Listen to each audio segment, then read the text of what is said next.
To put it in perspective, they did not have a Little Caesars within 10 miles of this university. That's remarkable. Arthur, catch up! Oh, shut up, Sadie. I mean, you know how I feel. I'm going to get flack, but I am a tens denier. Ben does not like 10s specifically because of Counter-Strike. What game is known for a fictional horror character known as Herobrine? Ooh, I have no idea what this is, but I can probably try to. It's not Minecraft. He's got the power. Well, anyways.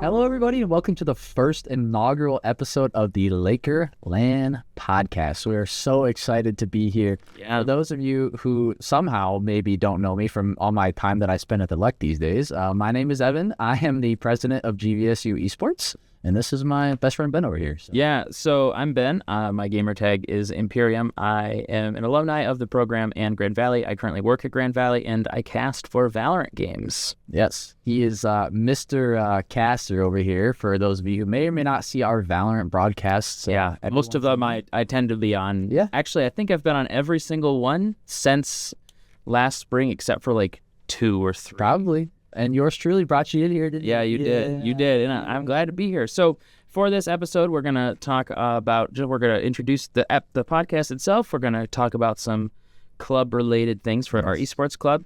We are going to have a special segment with our esports director, Riley Long. Mr. Sigma. Call of Duty professional, Riley Long.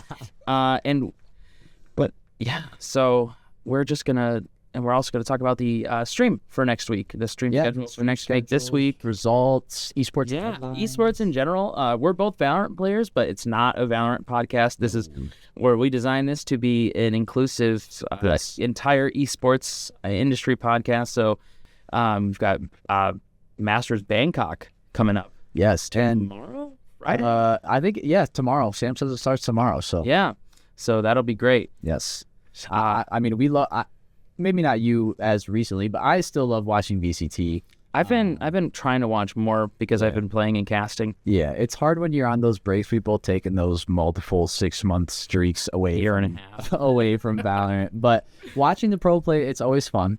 They do have their LAN in Toronto, which we are going. We are going. Once I don't even know how you buy tickets for that, but so I've been to a Riot event before. We're already getting a little off topic. This is a bit of a podcast.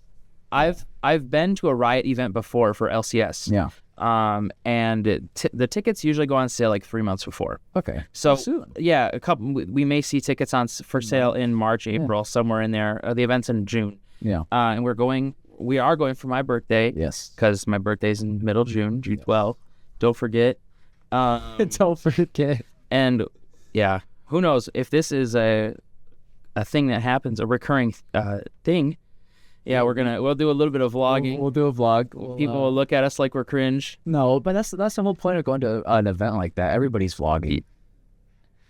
Tarek could be there, bro. Tarek could be there. I actually had the opportunity to meet when I was at an LCS event. One of my best friends, Joker Boss 99, had the opportunity to meet 2 of the most famous LCS casters. I got to meet a lot of different pros. I got to talk with the FlyQuest team for about 45 minutes. 45 minutes. I have a signed jersey. Signed Team Liquid jersey. Yes. I only had my TL jersey with me that day. And I also got to meet Bwippo and Bjergsen. So we're going to get to meet a lot of people, I hope. Yeah, I think it's going to be a super cool experience. Honestly, it'll be great. But enough about our personal activities that are going on. Back to the GVSU esports in general. We have some club stuff coming up. I know we've got some more streams. I mean, as we're recording this, we have a stream later tonight for Valorant. Yes, we do. But I actually just got back from the GLIAC tournament this past weekend.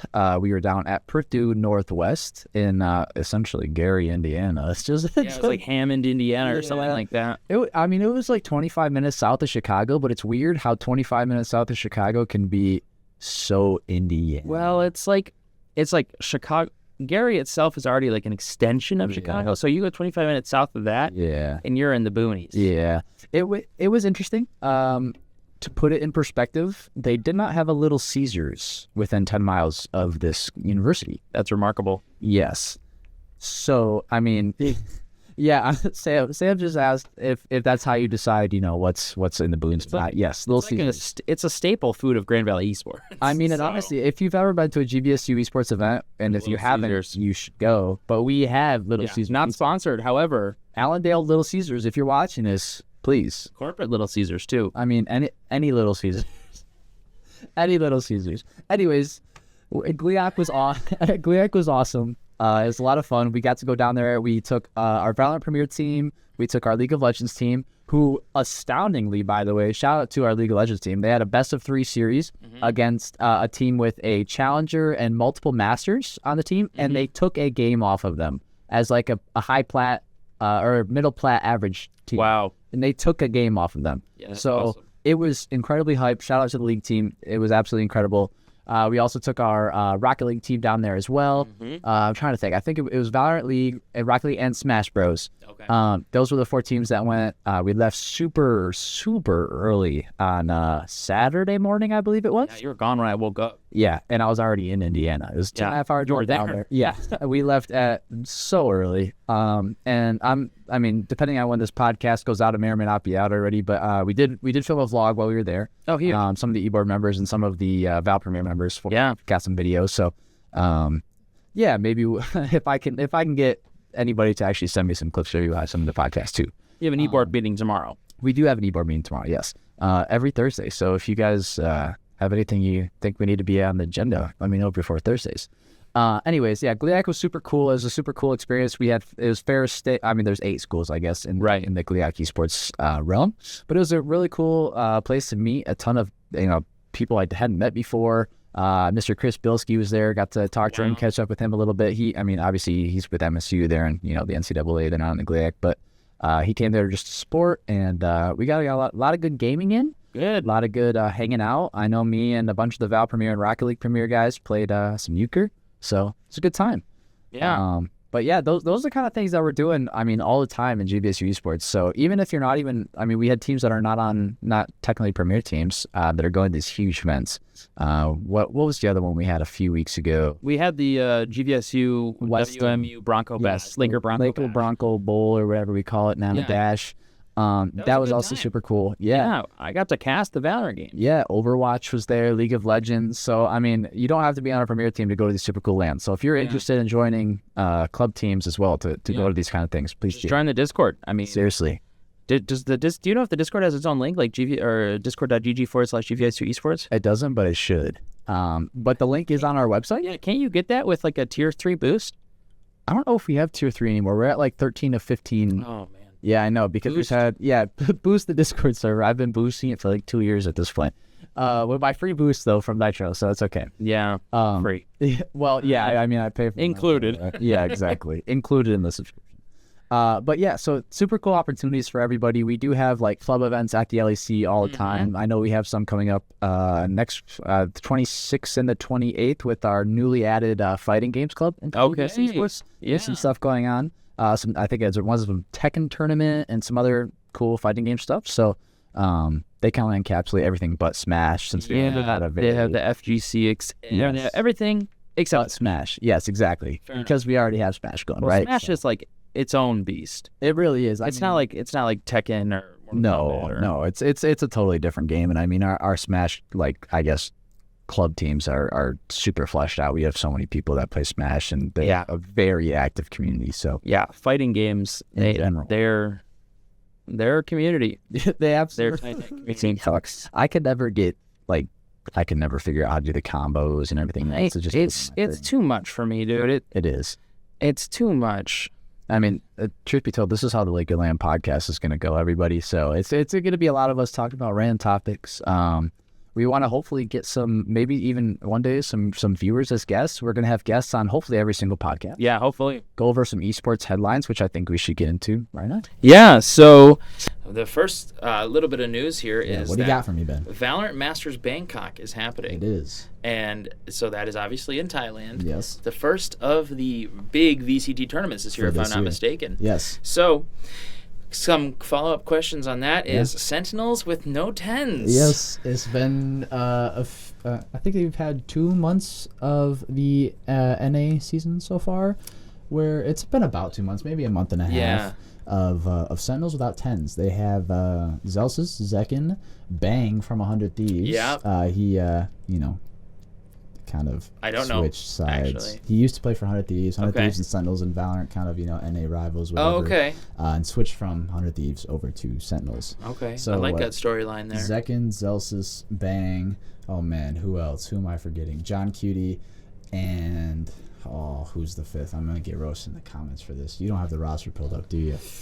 No, I don't. Oh, Zelsis, John Cutie, Zekin, Bang... Oh, there's one more guy. I'll figure it out real quick. Yeah. I'll give you a little bit of a fact check on that. Anyways, Sentinels, I believe, is in Masters. You have the bracket up. I think they're in Masters. I think they made it. Yeah, they are. Sam just confirmed. They're in Masters. They've been playing really well. I think last year's Sentinels team, we had Saucy was in there. Tens obviously was in there. They had some turnover, but you got the five. Zekin, John QT, Zelsis, Bang, and Narrate. He's new to the team this year. That's probably why I don't remember. Yeah. Anyways, they've been playing really well. Obviously Tens was kind of viewed as the backbone of that team for a long time. But quite honestly, once Zekin joined that team last year, kind of took over the role. At the beginning of his Valorant tenure, Tens was the duelist player. He was the duelist player the back in the day. Duelist player. Back in 2021. Yeah, and last year, and maybe even a little bit at the end of the year before that, he kind of started switching onto some other roles. I noticed he played a lot of Omen. His second most played agent is Omen. Yes, he played a lot of controller, a lot of Omen. Switched onto some other roles as well. But Zekin really took over that duelist role. Yeah. And Sentinels has had a lot of turnover in the years. They won Masters Reykjavik. And they got rid of Dapper and Sick and Zom. Basically, that whole team is either not even playing anymore. Or and that, you know how I feel. I'm going to get flack. But I am a Tens denier. Ben does not like Tens specifically because of Counter-Strike. Well, okay, so he was a fine, just okay player in Counter-Strike. He had a lot of promise. He was on this Cloud9 team that was like Daps, Tens. I think Automatic was on there too. It was a really, really weird roster. Didn't he have a huge contract with them too? He did have a really big contract with them. Yeah. Played 3 games. No more. So, Tens is a player that plays Valorant, and he is a good Valorant player. Yeah. I think he's a little overrated. I think in the beginning of his career in Valorant specifically, he was really good. And a question that I had about that, at that point, right? Like Valorant 2021 is like, okay, if you're the best before everyone else gets good, are you actually in contention for GOAT status? Yeah. Because you can go back to Counter-Strike 2013, 2012. You have Get Right, one of the best players of all time. That Ninjas in Pajamas roster won 87 series in a row. That's actually insane. 87 best of threes in a row before they were finally felled by a then rising Virtus Pro. That's like the Patriots, bro. Except for honestly over a year. 87 best of threes in a row. Yeah, so 87-0, it went down in history, but Get Right isn't really in the conversation for GOAT anymore. Because the game was so young. Right, the game was so young back then that if you're the best before other people get good and you can't catch up or you can't keep up with the rest of the community, then that's how So while I think that he definitely has his place in the mythos of Valorant, I don't think he's like GOAT status. We've had a few Valorant players that have been that way. They've had incredible success at the beginning of their careers, and then they hit a roadblock. Specifically coming to mind is Ye. Ye ran the server. For the first year, he was a huge name. Ran the server, was absolutely disgusting. And now what team is he even on? I don't know. He bounces around between He played on Disguised Toast's team. I like that org a lot. Yeah, so do I. But that team they did not win a single game, I don't think, in VCT Tier 2. I don't think they won a single game. Disbanded after the first year. Ye went to Bleed, I think he played on last year, and he's on a different team now. He's on EG now. Yeah, he's been bounced around like no other. And at one point, they were, I think after the year that because he won a chip, I think. What team was he on when it was absolutely insane? I don't Wasn't remember he what on? team Was this he is. on Optic? No, maybe it was. He was Optic. on Optic. So the teams. I'll read you his He team played history. Chamber when Chamber was broken. Yeah, I remember Ye's Chamber. So Yeah. his history is Andbox back in the OG days. Mm-hmm. That like when I was watching Envy, Optic, Cloud9, Disguised, Bleed, EG. So it was probably he went from Optic, probably won the chip with Optic, and then Optic didn't make franchising, and then he went to Cloud9. I think is probably how that went. But I think after the year with Optic, when he was just literally a demon, there were talks that he was going to be literally the highest paid esports player in the entire world. Which is crazy when you have players like Faker who have been relevant for 15 years. Like many millions of dollars. Yeah. Like many. To play Chamber. Yes. And then Chamber got nerfed, and he lost his identity. Yeah. And that has been a tried and true fact of Valorant for so long, dude. You have all these guys who play super, super well, either on a specific rule or on a specific agent.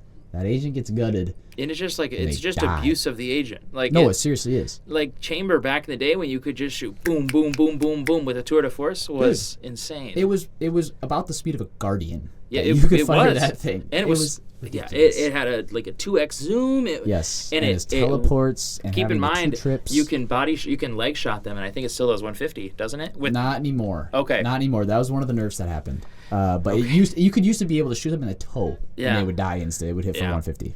Yeah, I mean, he was That's broken. ridiculous. Two teleports that you could place anywhere and be in that whatever the radius. You didn't have to connect the teleports. That yeah, wasn't how it worked. I was just thinking about that the other day. I was playing Yes. Chamber, and I was like, I remember when there were 2 rendezvous. Yes, and also 2 trademarks that didn't have a radius. You could put them anywhere on the map. You used to be able to do that with Killjoy. Yeah, and then they nerfed Oh. it, right? So, I mean, this has been a kind of a tried and true thing for Valorant for a while. Is you have these super, super, super popular and good in their own right players, and then they kind of fade into oblivion. So there's only 8 teams at this event. Okay. G2 Esports versus Trace Esports, which is another Chinese org. Don't know Trace. Yeah, so, and just to clarify, all the teams at this event are G2 Esports, Sentinels Gaming, Edward Gaming, Trace Esports, Team Vitality, Team Liquid, DRX, and T1. Yes. So, a lot of orgs that I've seen before.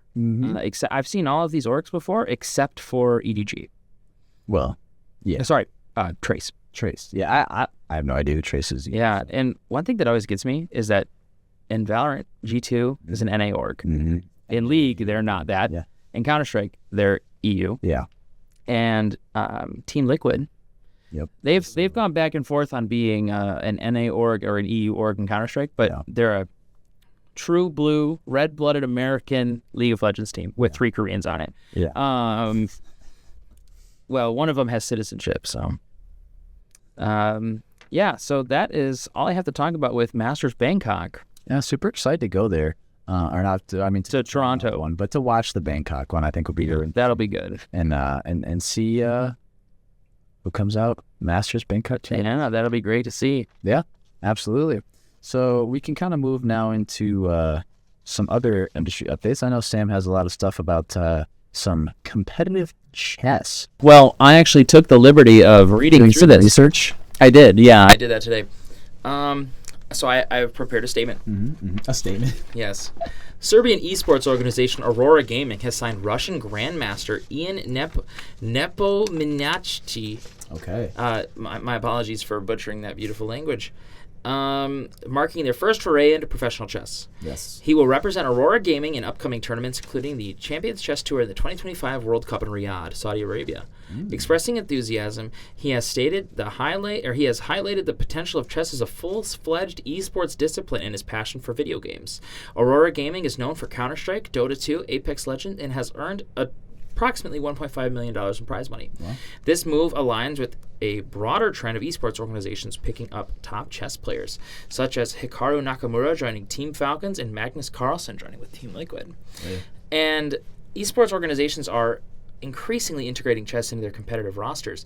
Team Liquid, as I just mentioned, is an example of high-profile signings. Just recently, or last week, Team Liquid announced the signing of Fabio Caruana.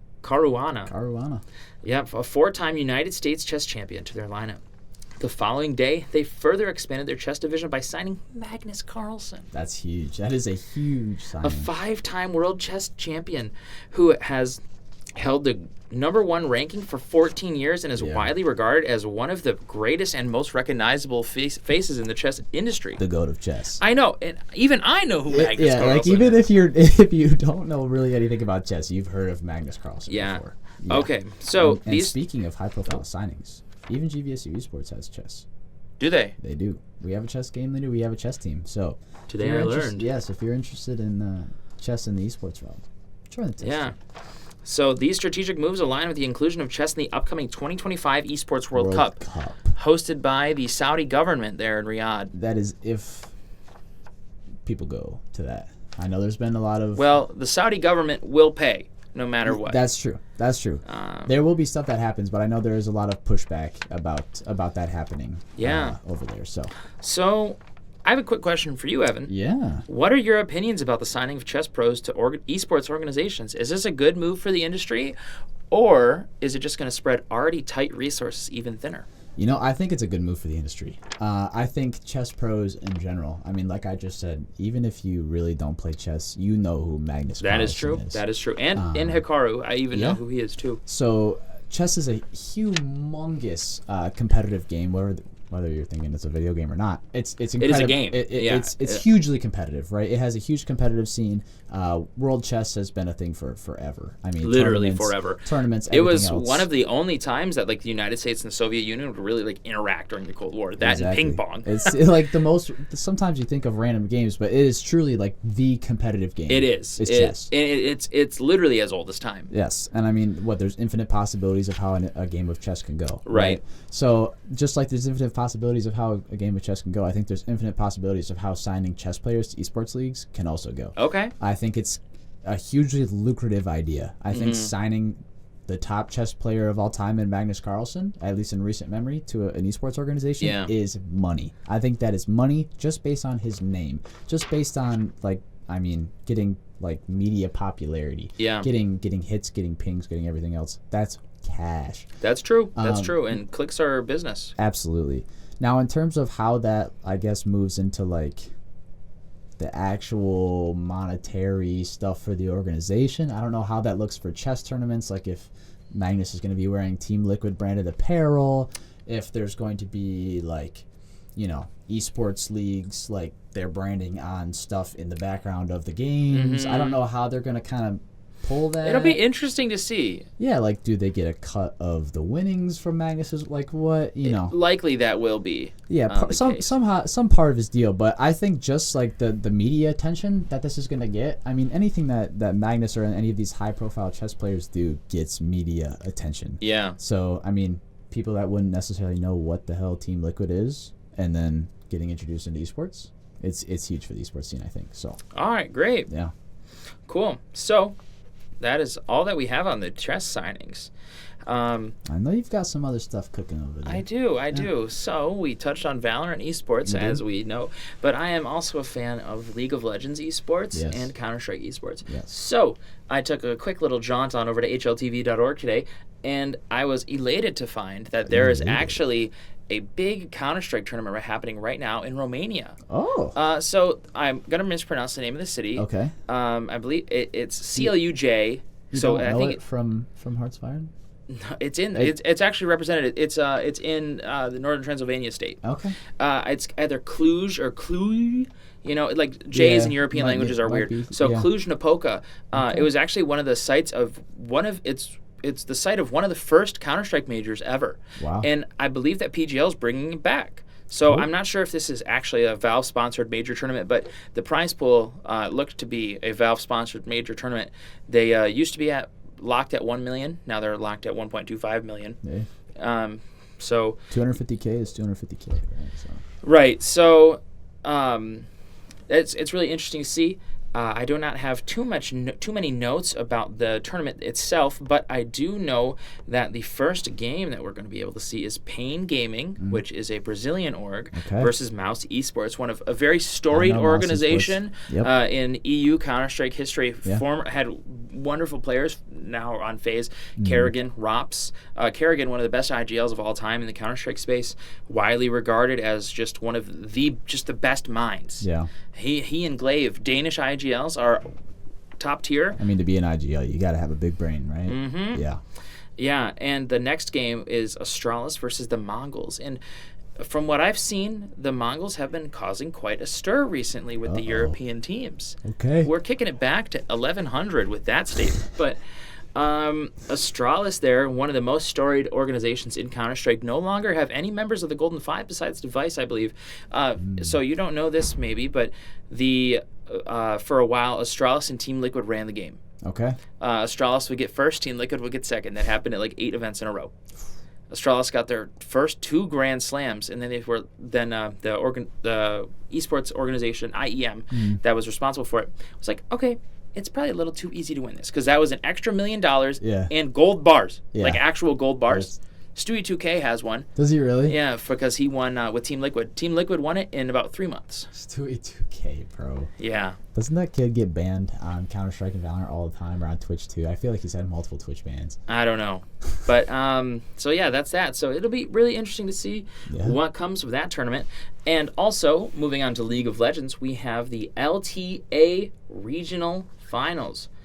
So, for those of you who don't know, the Riot Games has recently consolidated the LCS, which was the North American League, the LLA, which was the Liga Latin America, which was the Central America League, and the CBLOL, which is the Brazilian League.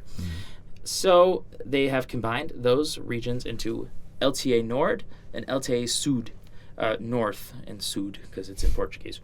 And they recently had their first cross-conference, they call them conferences, cross-conference play between the North and the South. Oh, man. Let's just say if you are a Brazilian fan, you are not too happy. Uh-oh. So, what happened? The teams that North America sent to this event, 100 Thieves. Uh-huh. A huge underdog story, my personal favorite team. Love 100 Thieves. Team Liquid, one of the best North American League of Legends teams ever. Okay. Cloud9 struggled a little bit recently, but's been looking very good so far. This split swept the competition in North America, just like 100 Thieves. Okay. And went up against some, maybe not super great teams. And Team Liquid had to fight their way here, despite last year going undefeated in the regular season and only losing their final game against FlyQuest right before Worlds. Yep. So, I don't know how else to say this besides we cleaned. It was a sweep. Yeah, it was a sweep. The only team that won against any of the North American teams was Isurus Gaming. Okay. Isurus Astral won 1 map against Team Liquid. Okay. So they quite simply the finals will just be North American. And it kind of begs the question, what was the point? I feel like Riot created a super conference. Well, you know why Riot did this? Why? Money? Yeah. But the viewership has already proven to be worse. Because there's not nobody cares about the North American versus South American rivalries. No. We want to see regional rivalries. Yeah. And Riot kind of killed that. Yeah. They nuked 4 CBLOL teams to make this league happen. Yeah. That's not cool. And CBLOL was one of the healthiest leagues CBLOL was one of the healthiest leagues in all of League of Legends. And they killed it. Makes no sense. It makes 0 sense. Riot does things a lot of the time that make 0 sense. Like getting rid of the Hextech chests for free skins. Yes, and also firing many 11% of their staff. Production, a lot of which were production staff. Yes. And then on their League and Valorant streams having numerous issues. Yeah, right after that. Actually, I believe it was right after they laid off 11% of their staff. It was like literally probably you came over to my apartment, and so did Austin, and we watched a stream, and they had an 8-hour tech delay. Yeah. I went to bed and woke up, and the series was still going. Yeah. I wonder why that is, folks. I wonder why. Surely we couldn't figure that out. No. It's crazy when instant karma happens like that. I think it's absolutely hilarious to make businesses like this that just make consumer and anti-staff decisions, and they have problems like that. So obviously my heart goes out to those that lost their jobs. Yeah. But also to Riot. What are we doing? You done goofed. You big time done goofed. So that's all I have for esports news today. Yeah. Maybe as we progress further into this adventure of the podcast, we will maybe have some more esports titles represented, but I know that Siege has a big scene, Rocket League has a big scene, so maybe we'll do some research into that. Absolutely. I know that from my vice president, Mr. Dylan Toomey, the R6 Invitational was happening last weekend. I don't know if it's still happening, but it was happening last weekend. Okay. There's some other big games coming out. There's a couple new RPGs that just came out. The what was it? Kingdom something or Kingdom other. Come Deliverance 2. Yep. Yeah, KCD 2. I've heard Yep. that's a beautiful game. Kingdom Come Deliverance 1 was a good game too. I never played it. So The combat's hard. I don't think you'd like it. What are you trying to say? I'm not trying to say anything. It's just I didn't finish the game because there came a point where I either had to really learn the combat or stop playing. Yeah. And I opted to stop playing. Yeah. I know there's that new RPG that our buddy Austin's playing, Avowed. I don't know much about By that, Obsidian. but I think it looks cool. Yeah, so Obsidian, developers of Fallout New Vegas, not one of, the best Fallout game. And I'll argue with you on Twitter all day if we have to. Fallout New Vegas is the best Fallout game, and they also made the Outer Worlds, not Outer Wilds. Outer Worlds was a very good, more linear RPG. So it's kind of similar to Red Dead in the sense that it's not super open-ended with like all the different endings, but there were still 3 different endings, it's almost kind of railroaded, but the world was so beautiful. Yeah. So Obsidian has a long track record of making wonderful games. They're rumored to be making another Fallout. Maybe, because the last one was really good. Fallout 76. That was made by ZeniMax Online. Anyways, we won't talk about that. Prodigal Son. Fallout 4 was fine. Okay. But the peak was Fallout New Vegas. Yeah. The writing, it has a smaller scope than a lot of the other games, which is what Obsidian likes to do. But the writing with Obsidian is just better. You know what I will say is a lot of games recently, I feel like, we go back, we look at all the OG, the nostalgia, everything else, and we think this was the golden age of gaming. But when you actually take a look back during that time, for some of these specific games, there are problems with these games too, and everybody's like, this game sucks and this and that, and then 5 years later, it's like, oh my gosh, this is the best game of all time, right? Yeah. Some games have a life cycle, and it takes a while for them to get to their peak. I know that No Man's Sky, when it first came out, people hated it because it didn't hit on what it promised on, right? Yeah. Didn't deliver. Now people love it and say it's one of the best games of all time because of the free content that constantly came out. They constantly fixed the game, updated it, and now it's one of the greatest games. There's been so many like research and stories, cyberpunk, stuff like that. And we touched on we might touch on this a little bit later with Riley, but the whole shareholder aspect of shareholders of just video games in general. pushing studios to release games before they're ready, simply for money. Yeah. And I know that at some of the esports awards, the gaming awards, we talked. Some of the announcers have actually like called upon devs and said, when did we stop making games out of the sheer love for making games? Sven Vinke said that. Was that who it was? Sven Vinke is the CEO of Larian Studios. Was that for Baldur's Gate? Baldur's Gate 3. Yeah. When did we stop making games for the love of making games? And for love of video games in general? Yeah. And I just recently, I recently played through Red Dead Redemption 2, which is a prequel, by the way, for some reason. That is genuine. You asked me a couple, like last week, probably to pick Cyberpunk or Red Dead, and I can't do it. Red Dead is my personal favorite story game of all time. It is so good. Yeah. It's so good. And it's made by Rockstar, multi-billion-dollar company. You'd think that they'd be soulless in their development, I think. But man, they have different divisions, obviously owned by the same company. Well, Rockstar North also made GTA 5. Is that the same one? I know it was the one in like somewhere on the east. In Canada. I think Rockstar North is in Canada. Maybe I'm thinking of a different one. I thought it was in like. I thought Rockstar North is in Vancouver, which is on the west coast. But I could be mistaken. I could be wrong. There's something in my brain that says that. Well, either way, Rockstar did a beautiful job with RDR2. Yeah, just best game of all time. If you haven't played it, please go play it. I don't care if you like story games or not. It's not a story game. It's transformative. It is an experience. You can play online. You'll be playing by yourself, but. But it's an absolute experience. If you're playing on PC, please use a controller, just simply for the fact that the horse controls. The horse controls are so bad. You'll be riding. All of a sudden you'll do a circle, a full circle. You didn't press any input. You just did a circle. The NPCs you're traveling with. Arthur, catch up! Oh, shut up, Sadie. Yeah, the NPCs are hilarious, but it's such a good game. Just please go play that game. Yeah. But either way, we need to start making games for the love of making games again and not for shareholders' pockets. Yeah. So. Yeah, so I think with that, we can honestly move. You want to move into our section with Mr. Long? Yeah. So we'll have Mr. Riley Long here. In just a second, he's going to come and talk about his journey with esports, how he got to GVSU esports, and what he does, and what he thinks of like his goals for the next 5 years. Yeah, and how he is earning his paycheck with your tuition. He is, I promise. He's doing great things. He absolutely is doing amazing things. We love having Riley here, and now you guys are going to get to know him. Yeah. Here we go. So we'll be right back.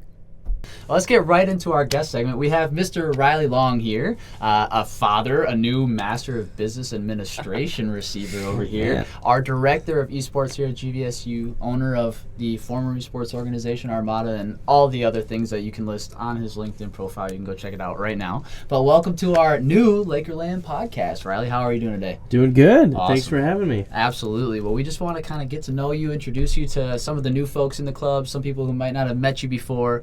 So why don't you give us just like a little bit of intro about yourself? Oh boy, how much time do you have? All day. Yeah, I'll try to give my brief history in esports. So going into year 12 here, I started as a player back in high school. So growing up, I was a Call of Duty kid through and through. Call of Duty 1, Call of Duty 2 on my first gaming PC when I was about 9 or 10 years old. And playing rifles only, search and destroy. It was, in fact, every day I want to play that again. It was so much fun. But when I got in the competitive scene, it was really in high school. Black Ops 2 came out, Ranked Play came out. Yes. Kind of made a pickup team after reaching the highest rank, and kind of the rest is history. I played COD for a couple years, primarily in Black Ops 2 and Call of Duty Ghosts, towards the end of my high school career, and really got a taste of what Tier 2 Call of Duty was back in the day. Call of Duty used to be massive esports, not nearly that is big today than it used to be, but it used to be the esport after Halo kind of died off. So got a great experience there. Absolutely loved it. I was playing probably 15 hours a day in the summer. I had a part-time job, and I'd get home and scrim for 8 to 10 hours and play ranked till 5 in the morning, go to bed, get up, do it all again. It wasn't super healthy, but it was a lot of fun. And then when I went off to college at Michigan Tech to start pursuing my undergrad degree, realized, hey, I don't have enough time to do both of these things anymore, especially trying to play at a Tier 2 level. Had my worst GPA my first semester there and decided it's time to make a decision. Let's take a step back. Let's focus on my grades. In the meantime, though, I have a younger brother that started getting into Counter-Strike, and I was playing on console in Call of Duty, so I wasn't using my gaming PC, so he asked me, hey, can I use it to play Counter-Strike? I said, sure, no problem. So around 12 or 13, I started playing Counter-Strike, and started to realize, oh man, he's pretty good. He's pretty good at this Counter-Strike game. So after I retired, I started kind of following along with his career and climbing through the ranks of the amateur Counter-Strike scene. And sure enough, they started to make some waves as he kind of formed a young core, some of the better prospects in North America that started to upset some borderline Tier 2 teams and eventually climbed their way into the Mountain Dew League. And in their first season of the Mountain Dew League, which used to be the league below the Pro League in Counter-Strike, made the grand finals, which was out in New York City. I got a chance to fly out there with the team. That's cool. And they ended up winning and pulling off the upset as the 2 seed in the grand finals and becoming the youngest team to ever qualify for the Pro League in North America. So I spent a couple of years following along with that team, got a little bit more involved to help with some team management stuff, especially when they got into Tier 2 and Tier 1. Really got involved with some of the contract negotiation. A bunch of 16-year-olds didn't really know what they were looking at on a piece of paper, so tried to help, give them some level of guidance. And I learned a lot about the business side of the space and what salary expectations were like and what the org expectations were of players, and eventually wanted to use that skill set in the business side of the space. So ended up graduating from Michigan Tech, met my best friend there, Brandon, in my fraternity up there. We actually used to watch all of his games at the top level of our fraternity house. We have a lot of guys that would come in and spectate. It was a blast. Cool. But Brandon and I, a couple months after graduating, we launched Armada, which was it started as a hobby and quickly turned into a business. So we actually rebranded only 4 or 5 months in to the organization, got into COD, Counter-Strike, eventually did the amateur org thing, which is we're going to field 10 different teams and 10 different titles. Really learned the salary expectations in all these titles, what the communities were like, and spent 2 years kind of just learning about all the different scenes. And then after that, used that knowledge to go all in on Smash. which we felt was the biggest opportunity for an organization, a small organization of our size, to make a good impact and be really connected into a really cool grassroots community. And that's what Armada focused on for the last 3 years of the organization. So we built one of the best Smash teams in the world. We had, I think at our peak, around 4 to 5 top 50 players in the world. Wow. And it was just a lot of fun traveling to all the majors throughout the U.S., seeing our players represented on stage. If anyone wants to check out our most highlight moment, we had a 14-year-old named Prodigy who played MK Leo, and I think it was the first time in Ultimate where he swept MK Leo 3-0, who was the number one player in the world. It's on YouTube. It's got 2 million views, 3 million views maybe. You'll see me and my co-founder run up to the stage after he pulls off the upset. And we eventually shut down Armada sometime after COVID. Obviously, all in-person tournaments shut down. It really hurt us as an organization. But then I also got into collegiate at that time. So to give my brief speed run on my collegiate career, around 2019, 2020, I started getting involved with Michigan Tech's program while I was still running Armada. They started up a varsity program, and I just reached out as an alumni that was running a company in the space and wanted to see any way I can help out. They brought me on as a volunteer, and I started to help with recruiting and building out their broadcast. And then they quickly brought me on as their assistant director of esports, so I did that part-time remotely while still running Armada, and at the same time was still an engineer, which I was an engineer for full-time for 5 years until I transitioned fully into collegiate. So I was with Michigan Tech for about a year, then decided to make the full transition out of my engineering career and into full-time collegiate esports. Great. When we moved over to Grand Rapids, and I started working at Aquinas College as the head coach and director of their program. I was there for exactly a year, and then Grand Valley gave me a call, and about a week later I accepted an offer to come here to Grand Valley. So I have been here for over 2 years now. It's been an awesome journey, a very different experience. The two programs I was at before were under athletics, and we're under recreation and wellness here, which has been very different, but for all the right reasons. We impact a lot more students than I used to impact at my other schools. So it's been really cool to see really the true scope of impact that esports can have on an institution. So that kind of brings us to where we are today in terms of the collegiate world.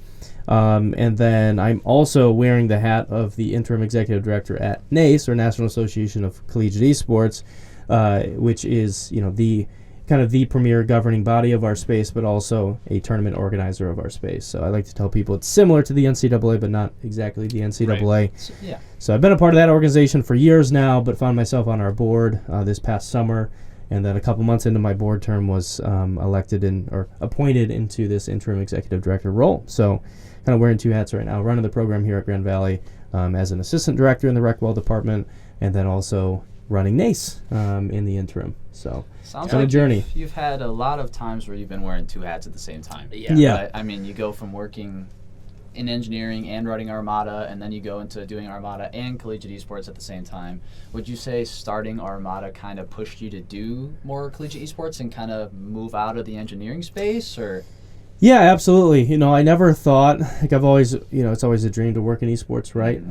But for us, it was just, hey, we were really passionate about esports, and we wanted to find a way to get directly involved in it, me and my buddy Brandon. So, and I felt like, a lot of the things that I learned in the Counter-Strike scene and as a player, I kind of had a unique perspective and skill set I wanted to apply to esports, right?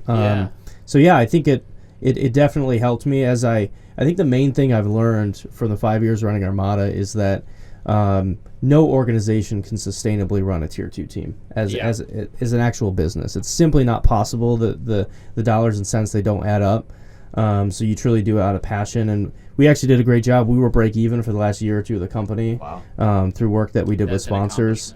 But if there's anything I learned, it's that collegiate has so much more to offer to prospective tier 2 and tier 3 players. The value proposition of coming to get a degree and get access to resources and facilities on campus, no tier 2 organization can sustainably offer that much value. So that kind of opened my eyes to wow, there's a lot of volatility in the pro scene, there's a lot of volatility in tier 2. Collegiate is something tried and true that's been around obviously for over 100 years, collegiate athletics. And there's enough value for the schools, and then the value proposition, like I said, for the players just makes too much sense. So I truly think collegiate is on its way to becoming the backbone of the entirety of the esports industry. I think so too, especially as we move. Everyone always throws out the term esports winter, and how venture capital is withdrawing a lot of the funds from the space. It's really not the same for the collegiate space because we're much more supported by the university and local partners as opposed to venture capital out in LA or New York City. And it's really interesting to see this program grow, especially from where it was when I joined in 2018. It's completely unrecognizable, and I completely agree that I think collegiate esports is the way forward. Just getting people into the space and showing people that it is possible to actually make this work. Yeah, it's super sad what you talked about with the tier 2 stuff. I feel like you see all these tier 2 teams pop up, and they're there to try to give those prospective tier 1 players, a name, a chance to kind of make their mark a little bit, and then move into tier 1, and then just a few years later, you see them usually kind of die out, and those teams are kind of no more, which is really unfortunate to see. And I mean, I think that's why esports as a whole is just kind of, in terms of the pro scene, is an unprofitable kind of. I mean, you even see Sentinels coming out. What was it, last year? And they're like, we cannot afford to pay our players. Sentinels is like the top Valorant team, in NA at least. Like we can't afford to pay our players. I do think an important note there, though, is that if you look at traditional sports, most, if not all of, I'm going to say a large percentage of traditional sports teams also lose money every year. Yeah.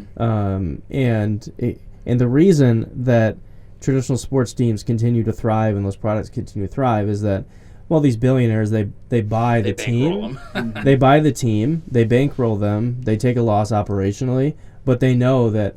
I actually saw a graphic the other day. The Chicago Bears were purchased for like $500 or something like that 100 years ago, and now they're worth billions, right? Yeah. So really, owners when they're buying a sports team, they're just betting on that over time the value of the team is going to rise and someday sell it or sell some equity in it. So it is kind of, to be a tier 1 esports team, it is more of a luxury. Yeah. And what really we just need to figure out is the fandom, the fan aspect of it. Whether that's truly going to be a global sport, which is how it's been treated, and I think there's examples like, the LCS or VCT where it has been pretty successul. Yeah. But, Riot's a beast in their own right, and they've done a great job, and not many developers have been able to match that. Yeah. And obviously the regional thing, publishers have tried that, and that hasn't necessarily worked out. Mm-hmm. But I do think when you talk about regionally, that's where collegiate esports can come into play and help build out regional fandom. And also, even at the tier 1 level, there is still a little bit of strife. Riot recently consolidated the LCS and the CBLOL and the LLA, all the Americas leagues, into one region, which we'll talk about later. And even at that top level where people have, there's so much passion and support for these teams, it sometimes isn't as lucrative as it definitely could be. Yeah. And even Riot Games, a beast as they are in their own right, they still struggle with that to an extent. Mm-hmm. And I think that esports, it's a relatively new industry. You were playing in Call of Duty tournaments how long ago? A while ago. 12 years ago. Right. Yeah. And back then, the prize pools were probably not much. Yeah. And then it ballooned, and like I mentioned, the venture capital investments in esports, it ballooned, and all of a sudden the salaries went crazy. And during 2019, Cloud9 published all their players' salaries for CSGO, and they were quite high, and there was a lot of inflation in that space. And I feel like esports kind of struggles with its identity in a way. Yeah. It exploded so fast, and people want it to be just like regular sports, but it has its own identity, and we kind of struggle to work out exactly what that is. I agree.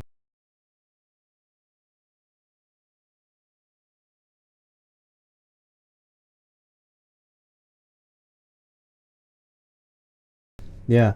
So when I got here just over 2 years ago, I was an esports coordinator. Okay. So I went from being a head coach and director of esports and athletics program to coming in and being a coordinator, which at Grand Valley is like an entry-level position, right? With, pretty vague job description where you kind of just own all things esports and, primarily you're responsible for the LEC, oversight of student staff, keeping the lights on in the space and just offering general programming for students to participate in. we all know that esports is much more than just that, though. Right.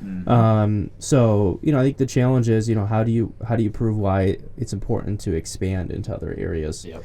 And I've been fortunate with the support of our department, Recwell, to get some support from them to say, hey, you're an esports expert. We'll listen to you, and let's invest in some other areas. Yeah. So what my focus has been launching our broadcasting space, which we're kind of in right now. Yeah. We're in one of the rooms, and that was about a year-long project. And then also trying to equip our competitive teams with more resources to be more competitive and and get some sort of compensation for the work that they put in. So, which was the launch of our varsity program last year, or what we call our premier team program. Yeah. So what I do at Grand Valley is oversee the vision of esports, which is launch new initiatives to support the needs of students. But I also oversee our esports center and programming efforts and all that good stuff. So kind of a day-to-day basis for me, it really depends. I'm kind of just bouncing back and forth with different needs, whether we have an LEC issue, like an IT issue that we're trying to diagnose, whether it's a staffing issue or an issue one of my staff brings to me. And it could be working with the club on some ideas that they may have. And it could be an issue with our coach or one of our varsity team members. It could be things like eligibility documentation. That's kind of a bid deadline and registration at the start of each semester. Yeah. Sponsorship acquisition, partnership sourcing. I mean, it's kind of the whole thing. Really, in my opinion, longer term, esports is truly kind of its own department, or a sub-department of athletics, but it reaches outside of athletics as well. But that's kind of a little insight into what my role is. And after spending a year as the coordinator, and as my department kind of saw the growth of what this thing truly can be and what it will turn into, I was fortunate that they really elevated my position into an assistant director role in the department to truly give a little bit more leadership and advocacy to esports within Recwell. And I've been in that role for just over a year now. So great. And hopefully soon, the full director, right? That's what we'll see. We're absolutely hoping for that. One of the things we have in our little questionnaire, I think you've already kind of touched on it in general, but just what are the overall arching goals for GVS Esports in the next 5 years? Oh boy.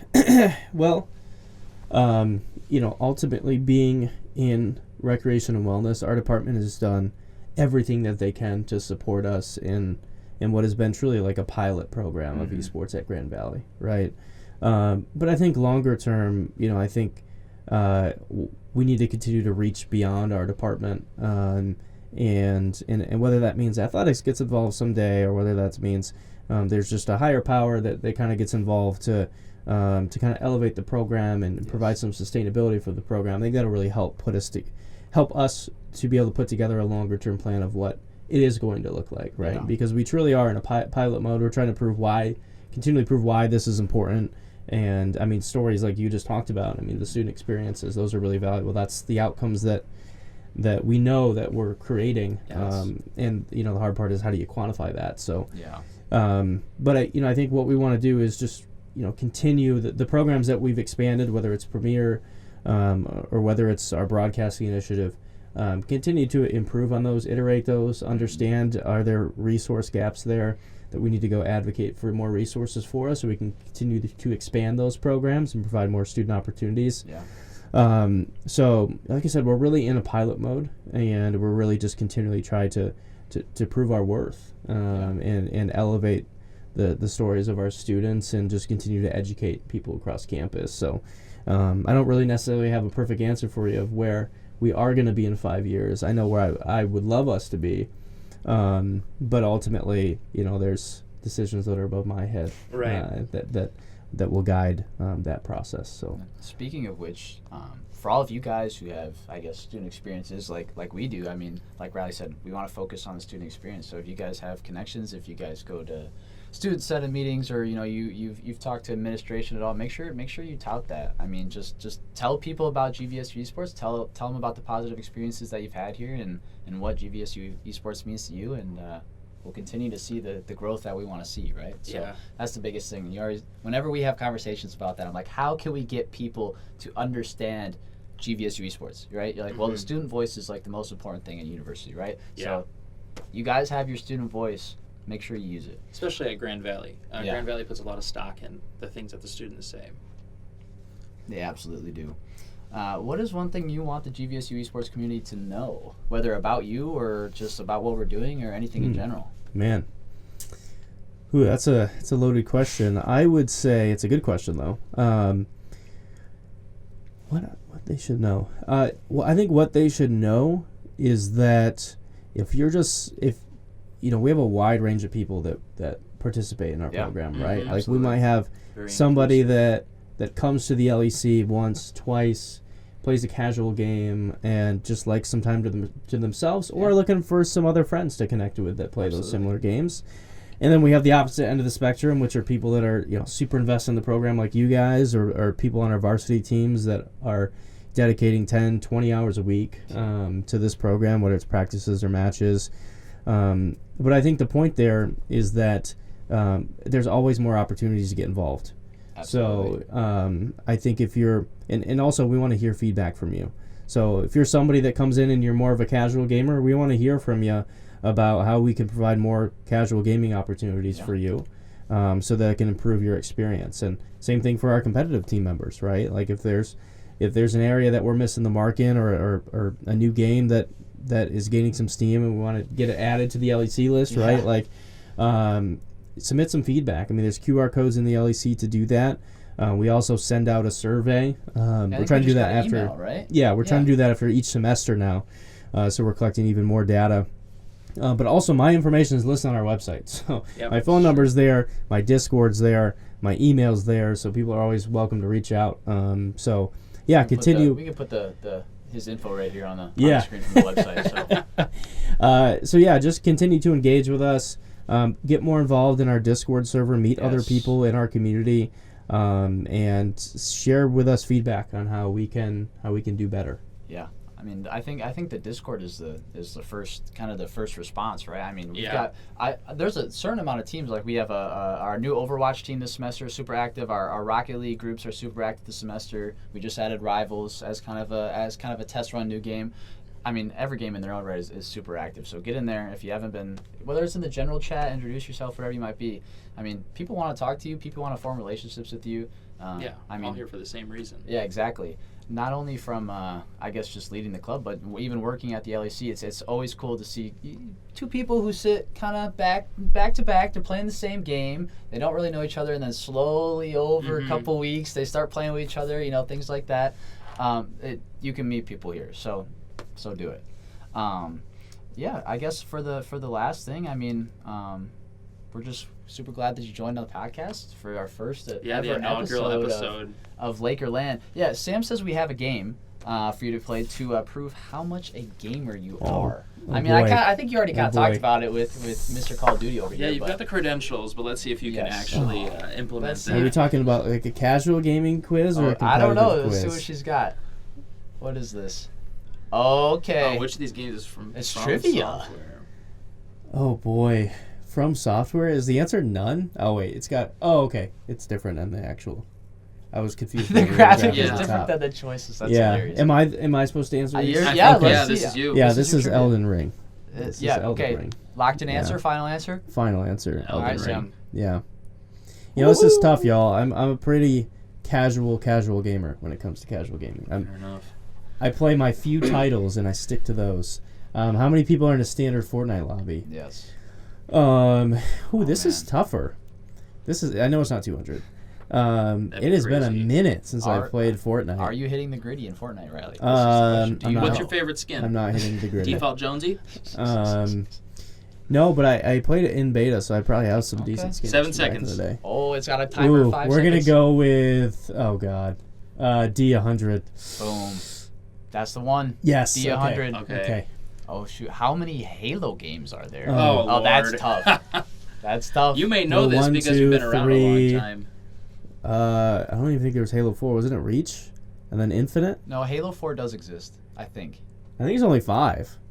That might be what I'm thinking of. Halo 1, 2, 3, Reach, Infinite. I have no idea. I was a PlayStation kid. I think after Halo 3 is Halo Reach. Okay. I'm going A5. Could be 8, but Oh, wait, 12. what? Oh, hold on. Okay, well, so I knew we were. Can we get a Is fact there check on is that there like chat? is there like some mobile games or something? I'm not- Pause the timer, Sam, real quick. Because we had I know Get there's outta like here. Halo ODST, and if you're combining, I guess if you're counting the ones where it's like there's like Oh, the one, two- remastered yeah, versions? and, Oh, like, All right, stuff here we like go. that. I don't Man. know what they're counting. What are we doing All here? right, so we have. I'm just gonna read everything. Oh, wow. There's a bunch of like side. Yeah, games there's like a over bunch there. of side Okay, games. So all we've right. got Halo, Halo 2, Halo 3, Halo Wars, Halo ODST, Halo 2600, Halo Reach, Halo Combat Evolved, Halo 4 does exist.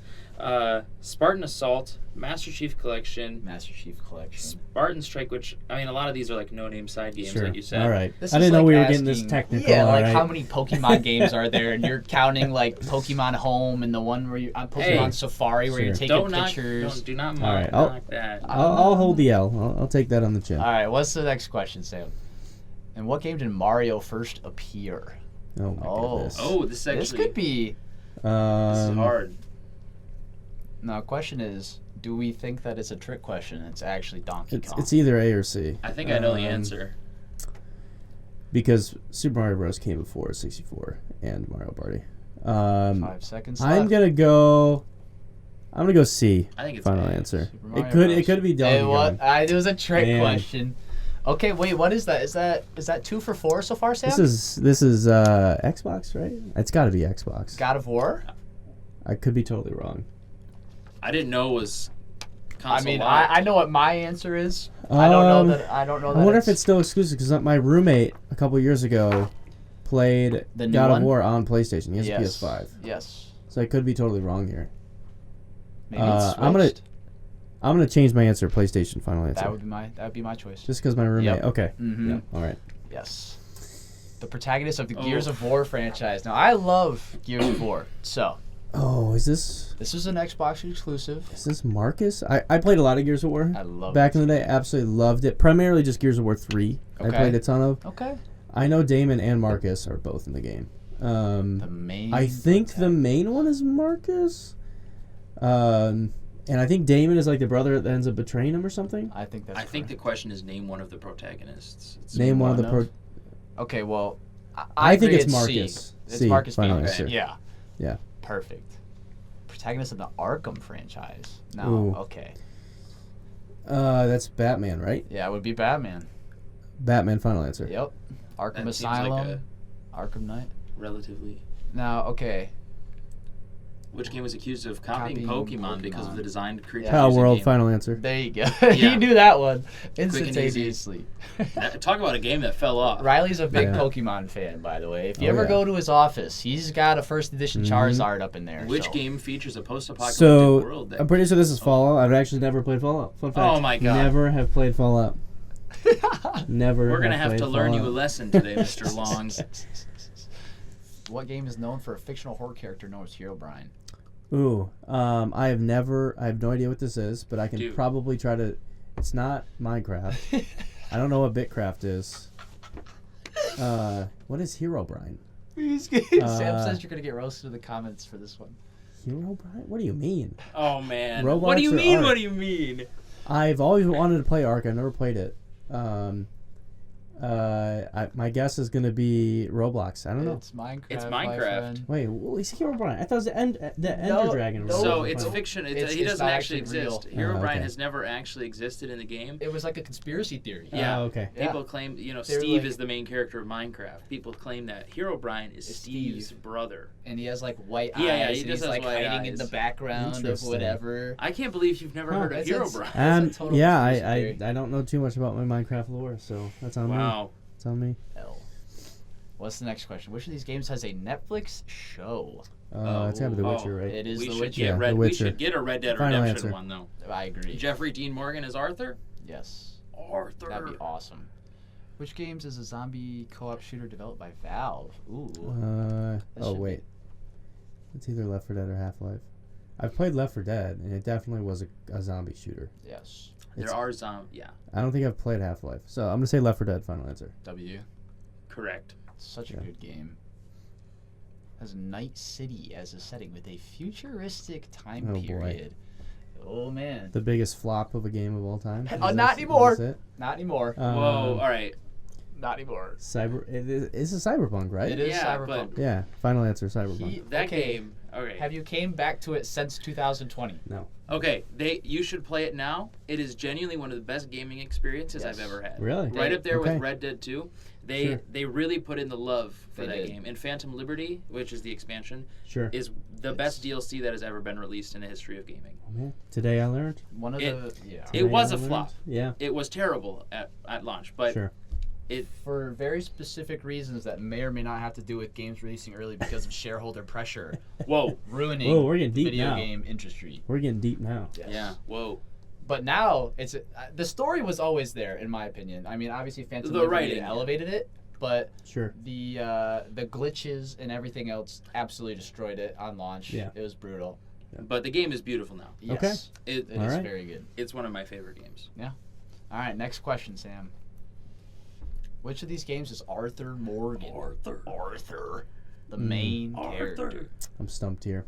Arthur. I've only played Borderlands and just a little bit of Borderlands out of these 4 games. Never played any of the other. Okay. So We're gonna. this is a sequel to a game. It This is is. a part of a series. Well, it's not a sequel. it's part of a series. It's part of a series. It's not a sequel. It may or may not be a I'm gonna prequel. say It is- Portal. Final answer. is it? Oh, it's Red Dead Redemption. Okay. I think you guys were trying to trick me there. Dutch. Which game is a looter shooter with the villain named Handsome Jack? Don't. Ooh. Aren't 2 of these correct? I'm not gonna This lie. I why is don't this know giving the me answer to this Borderlands vibes? I've never played BioShock, so I'm gonna say Borderlands. Final answer. You're correct. I thought. Oh, but Wasn't Tiny Tina's is like a in the spin-off. universe. Yeah, it's of in the Borderlands universe. Yeah. Yes. Smash Bros. Final answer. That was a gimme. That was a This gimme. guy gets it. He- Leader of Armada Esports. what is displayed on screen when you win a game of Fortnite? Sigma Gaming, guys. Sigma Gaming. Speaking of are Sigma we doing Gaming, here? is Riley Long Sigma? Yeah, I didn't expect brain rot in this. Is Riley Long Sigma? is- Yes or no? I don't know. Did our Put in the prod team comments. make Am I this? Sigma or not? I don't even know what it means. So it Is Riley Sigma? Did our prod team make this? says Victory Royale. Final answer. Boom. W. Have you ever caught a solo Viceroy? Yeah, of course. Okay. I was a bit of a demon in Fortnite beta. The most popular football video game in the U.S. Okay. Now this context is key. Okay, because it says in the U.S. I'm gonna assume U.S. football. Yeah. Madden. Final answer. That could have been a trick question if you were Yeah. if you're on the wave that it's football, not soccer, right? Name one of the most popular basketball video games. This is a game. NBA 2K. Super Mario Sluggers. Mario Super Sluggers. I heard that game goes kind of crazy. I'm not gonna lie. Super Mario Golf. Also a good game.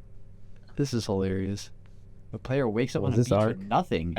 I think you're right. Arc. Final answer. Yeah. Oh, that one's Minecraft, Riley. That one's Minecraft. I'm a bit of a demon in Rust. Not gonna lie. I have like 1,000 hours in Rust, by the way. Okay. Which PlayStation zombie game got an HBO show that was actually awesome? That show was great. Oh, it's The Last of Us, right? Yeah. Yeah, The Last of Us. It was an excellent show. That was fantastic. It was one of the best Amazing video game show. adaptations World War Z. ever. Got a movie. Yeah. Also a great movie. They got a movie. All right, not bad. Not bad. I think that's pretty good. Guys, the esports director of Grand Valley State University is under the average user score for this quiz. Ooh, that's tough. It's He's a only, business guy. He's a suit. Yes. It's only the story games, Yep. okay? It was the story games. I also Taught a never little bit. play single player games. So That's fair. I've always, ever since I got into esports, the only enjoyment I can get out of gaming is multiplayer games. Yeah, and that's fair. So you may not like Cyberpunk or Red Dead, but Sure. those are 2 of the best games I've ever played. I just Yeah. played Red Dead. Transformative experience. Yeah. It really was. I cried the first time I played it. I cried multiple times. Oh man. First time I played the most recent Call of Duty World War II, the 2017 one, I cried in that campaign too. That was sad. The campaigns have a way of doing that. They to me. do, man. It's the music, it's the story, it's all the culmination of everything. Anyways, we won't ramble on anymore. Thank you so much, Riley, Yes. for joining us on the first ever Laker LAN podcast. Hit Riley up on Discord, ask him questions, see him around in the LEC whenever he's there. But seriously, thank you so much for joining me. Yeah, no Yeah, problem. thank you so much for the support and everything that you do for the program too. Seriously. Appreciate it. Thank you guys Love for having me. here. Yeah. Thanks. So we hope you enjoyed the section with Mr. Riley Long, Yeah. Mr. Sigma, and you guys got to know like Mr. Sigma. Mr. Sigma. Yeah, have you guys? All of you have seen the Riley Sigma edits. I hope that Mr. Joel put out for us. I think I've seen them. Yeah, there's we might even have an email in the GVS Esports Discord of Sigma Riley. I can't remember. But we hope you enjoyed getting to know Riley a little bit better. I even learned some new stuff about him. And Yeah. I mean, I meet with him once or twice a week. So Yeah.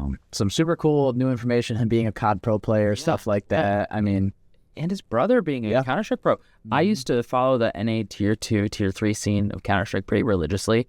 And when I learned that he was the brother of Voltage, formerly of Triumph, which is the team I saw him play most on. it's so cool. It was crazy to see. It's so cool. It was crazy. It is. It's actually awesome to have a director who has This- real world experience in legit professional esports. Yeah. I mean, he not only did he own Armada Esports, so I mean, I guess he still does, even if they don't really compete anymore. They're but, defunct, yeah. yeah. But I mean, he was the business administration side of his brother's CS:GO professional team. I mean, he was there when Yeah, he helped him out. Yeah, and that's, like he said, a bunch of 16-year-olds don't know anything about a contract, trying to make sure they're not getting fleeced. Absolutely. Great guy for that. So for sure. super cool to have a director that has experience in the professional esports space, and then have them come over to Grand Valley and help grow our program. So we're super grateful for you, Riley, and we're really glad that you chose to join the Laker LAN podcast after your work hours. Yeah. Put in extra time for us, so we're super appreciative for you. Yeah. And we hope you guys really get to know a lot more about him. Yeah. So kind of going into one of our final segments here, we just kind of want to plug for a second just all the socials. We have an Instagram, GVCG Sports, Twitter, TikTok, and obviously the YouTube channel that you're watching on right now. So we just want to say, we want you guys to see these things. These aren't just for us to sit down and talk about cool gaming stuff, but also for just some more community outreach for you guys to see who is working for GVSU Esports behind the scenes. What I and my e-board is doing behind the scenes for you guys. This will be stuff we talk about. What production, like Ben in the casters and everything else, and all of our prod staff is doing behind the scenes to really try and make GVSU Esports just better for everybody and a better experience in general. So just follow us on all our socials, subscribe to us on YouTube. If you want to get involved in any of the stuff that we're doing, whether it be broadcasting, podcasting stuff, if you've got experience in that and you've got helpful tips or tricks, we're going to have e-board elections coming up in about a month here. Join a club team. There's so many ways for you guys to all get involved in the GVS2 esports community, and the way that we grow and get more funding and get more recognition from Grand Valley is through you guys. Student engagement. Yeah, student engagement.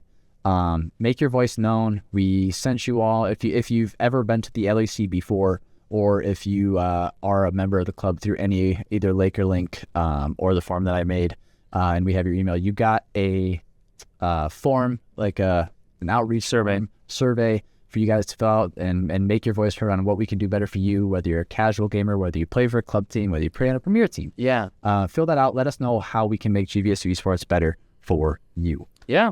So that's my plug. Get involved. If you are curious to know ways that you can get involved, ping me on Discord. I'm literally at the top of the Discord. I'm chronically online, working on the esports stuff all the time. DM me. You can literally ask anybody who's ever DM'd me before, even if I've never actually met them in person. I'll respond to your DM. Just let me know what you need and how I can help you get it. With that said, thank you all so much for tuning into the first ever Laker LAN podcast. We really hope you enjoyed. If you have any suggestions, leave them in the comments. Let us know how you think we did in the comments. Let us know what we can do for you at GVSU Esports in the comments. Hit that subscribe bell. And we hope to do either weekly or bi-weekly uploads on Fridays, I think is probably the day that we chose to do this. Yeah, for sometime towards the end of the week, that we have all the information for that coming week. Yeah, so hit that bell so you know exactly when Ben and Evan do the Laker LAN podcast every week. We're super excited to do it, and we'll see you guys. Well, one more thing. Sorry to interrupt you. Yeah. If you have any person that you want to see brought onto the podcast, as a guest, please tell us. let us know in the comments. Yes, who you think we should bring on. comments. Let us know on Discord.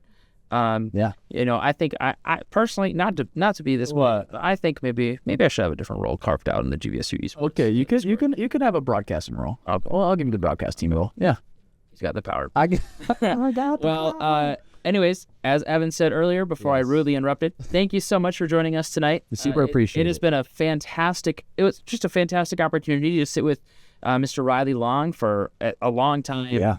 Likely some of it will be cut down. It was just a great opportunity to sit with him, sit with you tonight, and thank you guys so much for watching us. We'll see you next time. Yeah.